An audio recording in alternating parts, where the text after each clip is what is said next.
গাছে উঠে পুরা আমার অবস্থা দেখো আমি কি হয়ে গেছি। আর কতগুলা জাম পাড়াইছিলাম, আমার অবস্থা পুরা খারাপ। এত বড় গাছে ওঠা মানে। Hello guys, welcome back to our my channel Archana Pal lifestyle blogs. তো তোমরা সবাই কেমন আছো? আশা করছি তোমরা সবাই খুব খুব ভালো আছো, আর আমিও তোমাদের ভালোবাসায় খুব ভালো আছি।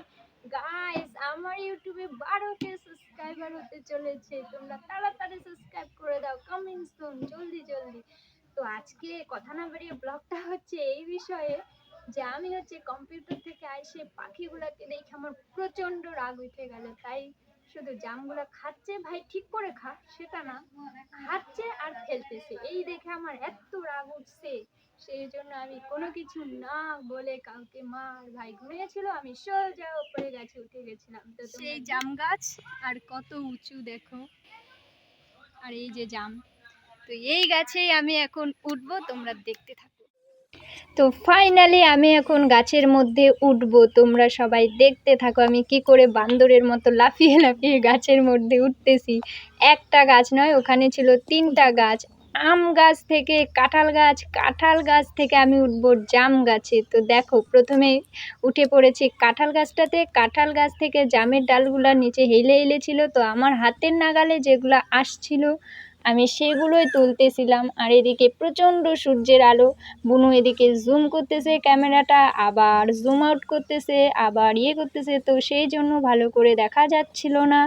শুধু কি বলবো, এত সূর্যের আলো আর প্রচণ্ড গরম করতেছিল। তো আমি আগে কাঁঠাল গাছ থেকে যেগুলো পাবো সেগুলো ছিঁড়ে তুলে নিয়ে আরও একটু উপরে উঠবো। তো তোমরা দেখতে থাকো আমি কিভাবে গাছে উঠি। কি করে সম্ভব ভাই একটা মেয়ে এত উপরে ওঠে, আমি নিজেই ভাবতেছি। তা আমি যতগুলা ওইখান থেকে পাইছি আমি ছিঁড়তেছি বসে বসে।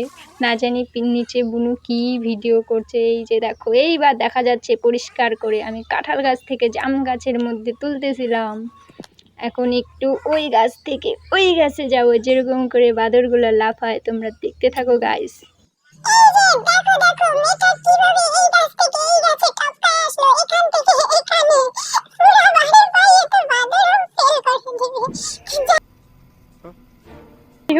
এখন উঠলাম আমি বাবার ঘরের বারান্দার টিনের মধ্যে, ওখানে যতগুলা পাবো সব কয়টাকে লুটাই নিয়ে তারপরে আরো উপরে উঠবো। তো তোমরা দেখতে থাকো গাইস ভিডিওটাতে আমি কত উপরে উঠতে পারি। যাই, গাছটাতে এত পিঁপড়া ছিল, কি কামড় দিতেছে, কিন্তু জাম খাবো, পাড়াইতে তো হবেই না, যেহেতু একবার উঠে পড়ছি।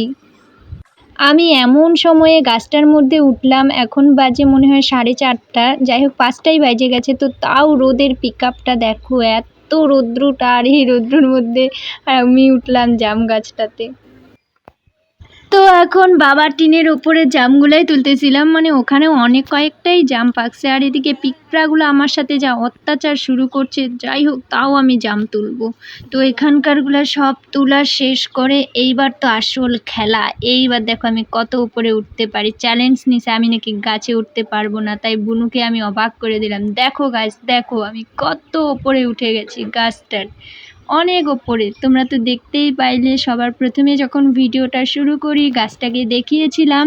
গাছটা ক্যামেরাতে যতই না সরু দেখা যাক, কিন্তু সত্যি গাছটা অনেক উঁচু। আর তোমরা তো জানোই জাম গাছ কত লম্বা হয়, তাও আমি রিস্ক নিয়ে চ্যালেঞ্জের জন্য উঠলাম, যে দেখি তো উঠতে পারি কিনা। আমি গাছ বলে লাভ নাই, আমি প্রচণ্ড গাছে উঠতে পারি। কিন্তু যখন আম হয়েছিল আমি আম গাছে উঠছিলাম, আর দেখো আমি একদম সোজা জাম গাছের নাগালে, মনে হচ্ছে আকাশটাকে ছুঁয়ে আছি আমি। দেখো গাইস, তোমরা কে কে গাছে উঠতে পারো আমার মতো অবশ্যই কমেন্ট করবে। একদিকে পাখিগুলা জাম খাচ্ছে, আর একদিকে আমি বড় পাখিটা জাম তুলতেছি। ওরাও খাক আর আমিও এবার গাছটাকে পুরা ধুলাই দেই, যেহেতু পাখিগুলাই আমার রাগ উঠাচ্ছিল, খাচ্ছিস খা, কিন্তু এই যে নষ্ট করতেছে, অর্ধেক খায় অর্ধেক ফেলতেছে। তো এবার আমি গাছটাকে ধুলাই দিলাম। উঠে আমার অবস্থা দেখো, পুরা গাছে উঠে পুরা আমার অবস্থা দেখো আমি কি হয়ে গেছি। আর কতগুলা জাম পাড়াইছি, অবস্থা পুরা খারাপ। এত বড় গাছে ওঠা মানে কি বলবো। আর মা করছে তাও যথেষ্ট জাম পাড়িয়েছি, দেখো কতগুলো। কে কে খাবে চলে এসো।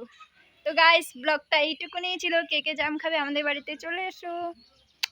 Tata, bye bye.